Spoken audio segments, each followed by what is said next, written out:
Hey, what's up, everybody? It is Mother Essence, and thank you for coming to my channel. If you've been following me throughout my journey, I just want to take the time to say thank you for following me. Like, comment, good or bad, participation rules the nation. For those of you who have not been following my journey, I would say go back. Go back and check out the process. I've shared my journey so those of you who may be faced with challenges can realize that you can overcome the challenges out here. There are a lot of challenges out here. A lot of these CDL schools are not regulated enough. So there are things that go on that are outside of your control that can take place at any time. I really wish they would regulate the board, because the things that I have faced are things that no one should have to face on this journey.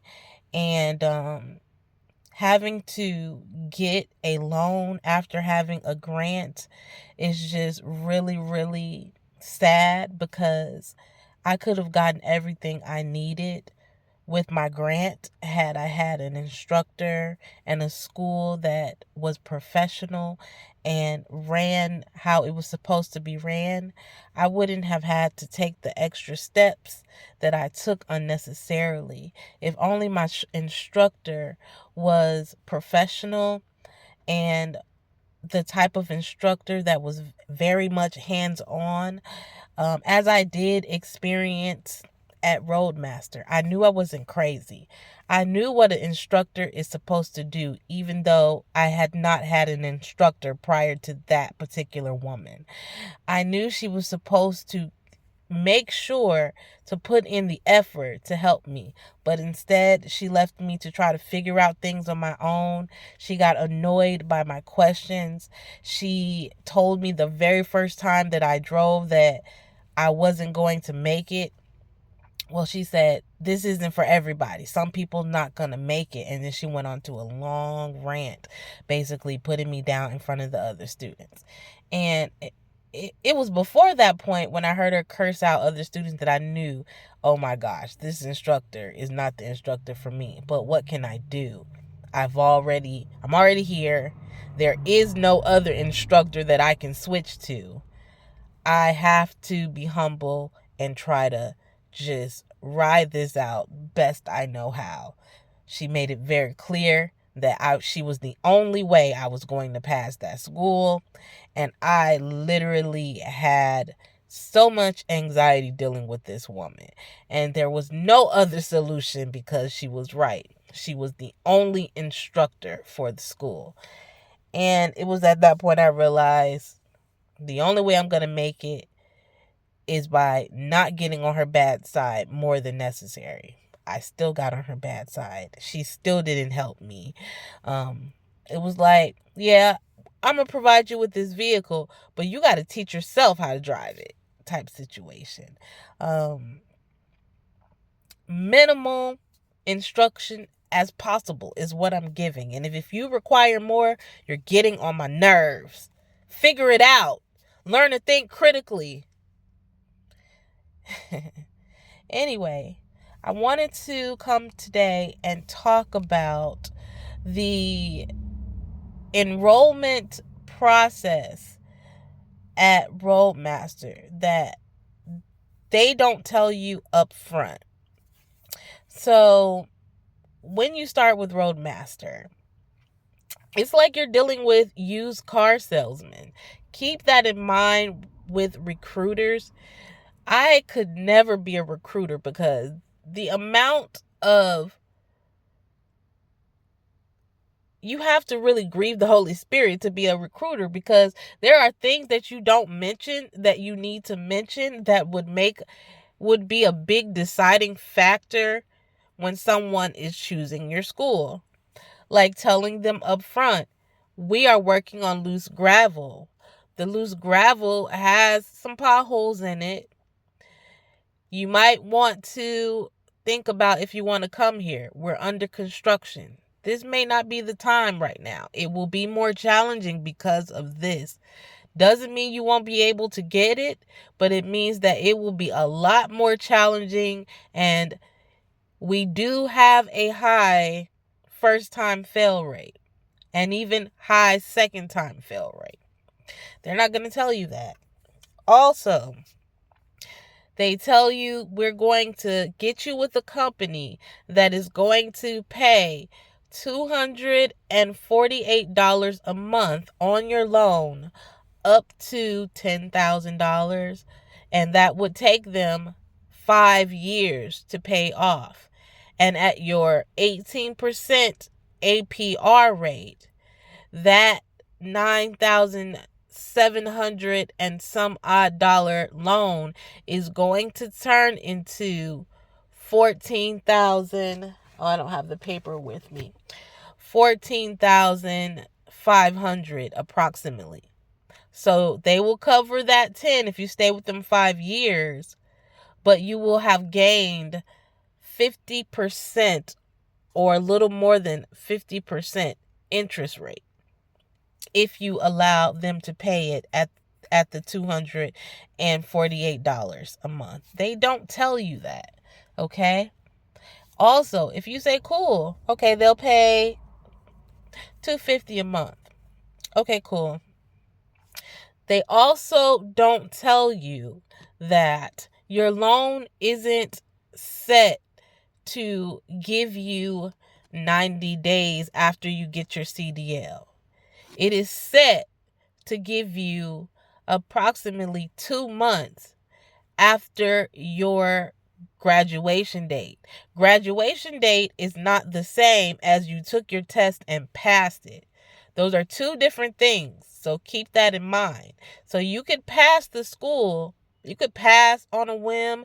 You can pass because somebody just passed you to keep you moving forward. But taking your test could be a month later. It could be 6 weeks later when you pass. It could be 2 weeks later because they're under construction. One person in my class, and maybe more because I don't know, we were given numbers to call, and one of the numbers she was given didn't work. So she ended up having to wait 1 whole month to take her test one time. She was so upset. I was upset at 2 weeks and 4 days. She was upset for the month. Can you imagine barely passing your evaluation to graduate out of the school and then having to wait 2 weeks and 4 days, a month to take your first test? That is a lot of stress, unnecessary stress caused by what's going on with them that's outside of what you paid for. So keep that in mind. So my loan starts in October. And I'm like, wow, I didn't even get enough time in between getting the license and starting the job for this loan to start. Why didn't someone tell me this? Another thing is that when you start with your company, Roadmaster does not tell you. You have to figure out how to ask certain questions that you have no idea about and is completely outside of what you know. They did not tell me that the company I start with will require me to work for them for 60 days before they will pay on the loan. What does that mean? My loan starts in October. Today is around the 29th, 28th, something like that, of September. So my loan starts October 15th.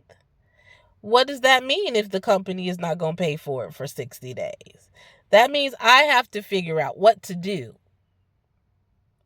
Didn't know that.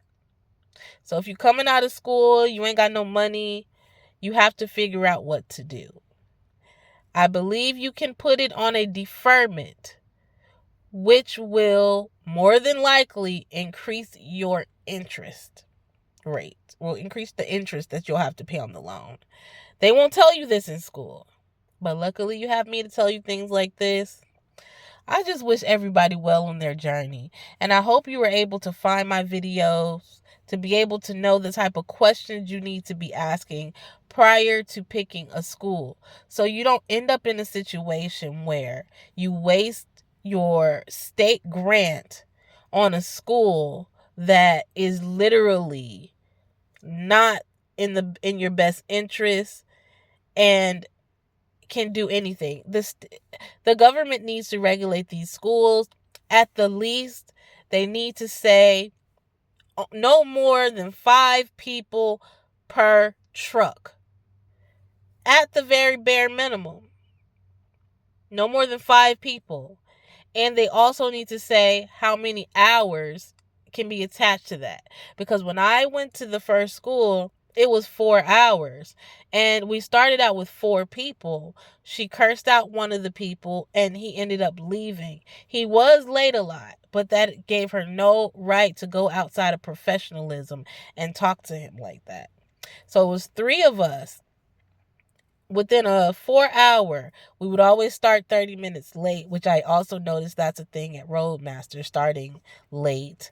And they're not doing anything related to us, the people that pay for the program. They're doing other things that they feel like or need to do that I feel that they should come in 30 minutes early to do.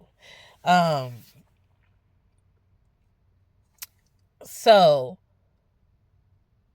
it shouldn't be more in a 4 hour period, which is really about 3 hours when you take away the fact that we left early. A lot of times we would leave like 45 minutes early, start 30 minutes late. I would say 25 minutes late. That should have not been more than 3 students, which we had 3 students. That was a perfect amount of time for me to have learned everything I needed to learn. But the instructor, she sat in her vehicle a lot of the times. We left early. She would not instruct me on how to do this maneuver, and she was always annoyed. So it just wasn't a good setup.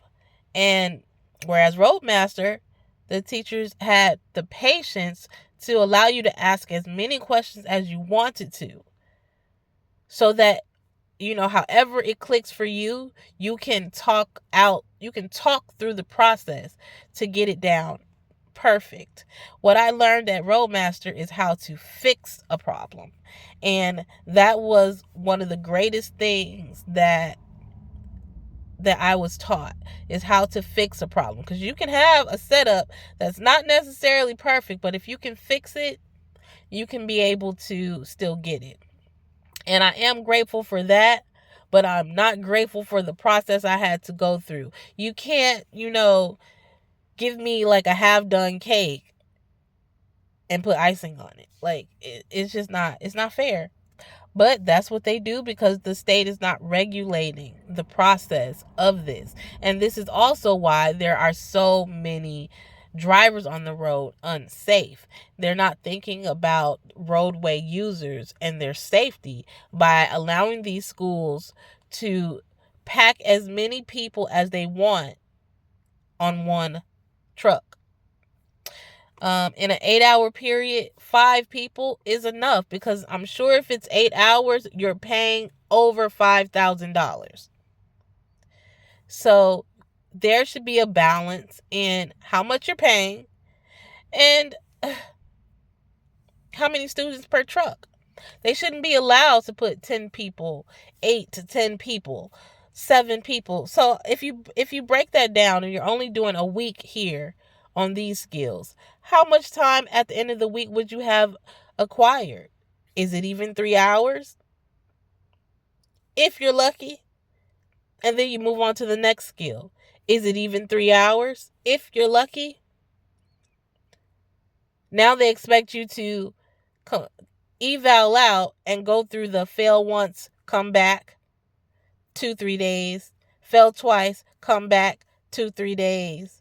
Fail the third time, maybe come back 2-3 days. Be out for a month if you fail the third time, come back for 2-3 days.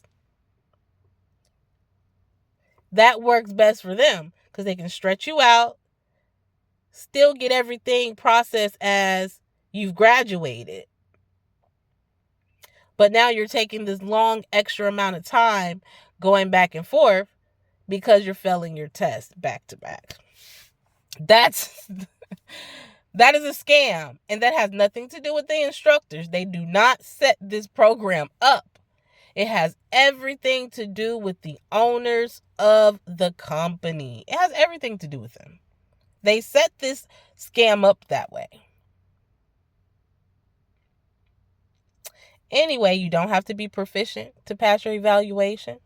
And you'll know you're not proficient because when you go take your test the first time, you fail. That is proof you are not proficient. They will blame it on, a lot of students are nervous. BS. BS. Because being nervous will not stop you. You're in the truck by yourself when you're doing the test. Okay? Now, if you fail your pre-trip, that is on you. Because you can practice your pre-trip. One can stop you from memorizing your pre-trip. But when it comes to the backing maneuvers, it has everything to do with being graduating and you're not proficient yet. I don't blame the instructors at all. Not at Roadmaster anyway. The instructor at the other school I went to, I blame her. Because she had more than enough time to be hands-on, and she chose to sit in her car. She chose to get an attitude when asked questions. She chose to do that. She chose to see my personality as annoying to her versus keeping it professional. She chose that because she knew she could get away with doing whatever she wanted to do. My instructor at Roadmaster told me that people can read my energy wrong because I speak up, I ask questions, and some people can perceive that in the wrong way. I know that, but just because you perceive it in the wrong way doesn't mean it is in the wrong way. As long as the tone is professional, you have no right to project how you perceive it onto my learning experience. I know that I ask more questions than the average person. I know that about myself. But I'm always respectful. You don't have the right to be like, who does she think she is? She's getting on my nerves. No, this is supposed to be a professional environment. And let's keep it professional. The Roadmaster instructors did just that in that aspect, despite it being set up in a way that it shouldn't be set up. But this video is going on for a long time, and I just want to say, yes, those are the things that they do not tell you that you need to know. That loan information, they're being very, very with it. The recruiters are not being very transparent. They're telling you just enough, but not enough. I would not be a recruiter. I couldn't do that to people for money. Money is not the root of all evil. The love of money is the root of all evil. Recruiters.